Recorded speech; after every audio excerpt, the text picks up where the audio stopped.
Tapos si Goldmine, talagang dikit ko yan. Actually, may malaking grocery si Goldmine. Tama. Medyo pinakilala ko kasi sa kanya yung babae na lugi. Actually, Pero bakit ba? Parang gano'n? actually, yung grocery niya ngayon parang sari-sari store na. Nakaw.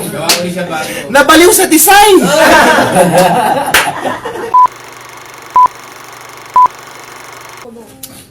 Kasi, wala naman talaga sa akin masasabi itong mga San Mateo vlogger. Alam niyo kung bakit? Eh pag lumalabas kami, binibigyan ko ng tagi-isang babae. Oy, hindi yan ha. Yun ang pangalan nun. Baka ba, huwag nung anong misis ko. Oh, di ba? Paano sila magagalit sa akin? Binibigyan ko ng tagi-isang babae. Kailan yun? Kailan yun? Kaya kung napapanood nyo mga asawa nyo to, delikado, lalo na sikat na ako. Tagtatatlong babae na. Ito nga, sabi nga ni Jun, no? Papa Jobs, pag kinapunta mo ako, malis ulit tayo, magdala ka ng condom, ha?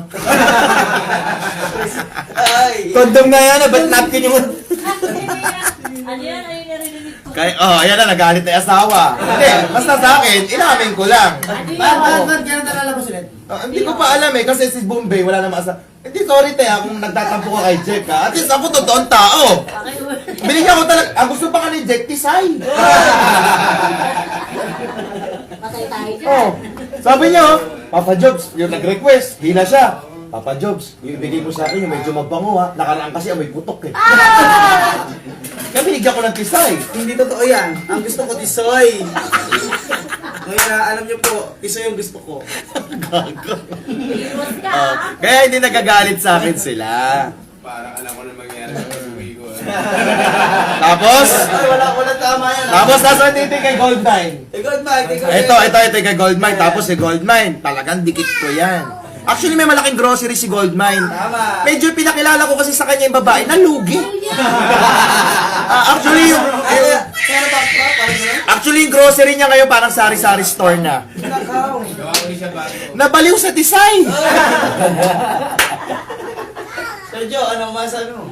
Baka sa page mo. Kaya kayo, yung mga asawa nila, alam nyo na pag-uwi nyo.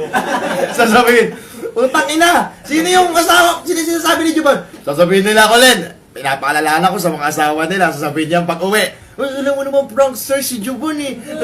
Vlogger yun, content creator, nagko-content lang kami for the views. Totoo po sinasabi. Yung misis ko lang dito. Siguro yung asawa ni Jun nagagalahitin na. Putang ina, yari ka talaga sa May akin. nahasa na. Sabi mo, magkakarpintero ka kila Jupan, ha? Iba pala yung kinukumpuni mo. Hindi, yan ang masarap sa mga pakikisama. Huwag na ko makalabit, Jun. Nagiging totoo lang ako sa tao ko. Nagiging totoo. Ate Danilyn, pakiiwas-iwasan mo to, 4 na yung anak nyo. Mamaya may kumatok sa inyo sa bahay nyo. Sasagot mo, magbukas ng pinto. Ay, ano, namamas ko? Ay, hindi po. Hinahanap ko po si Papa. Papas ko pa naman yan. Tangina yan. Admit. Oh, alam nyo na, ha? Oh. Kaya minsan, magtino na kasi tayo. May edad na tayo, eh.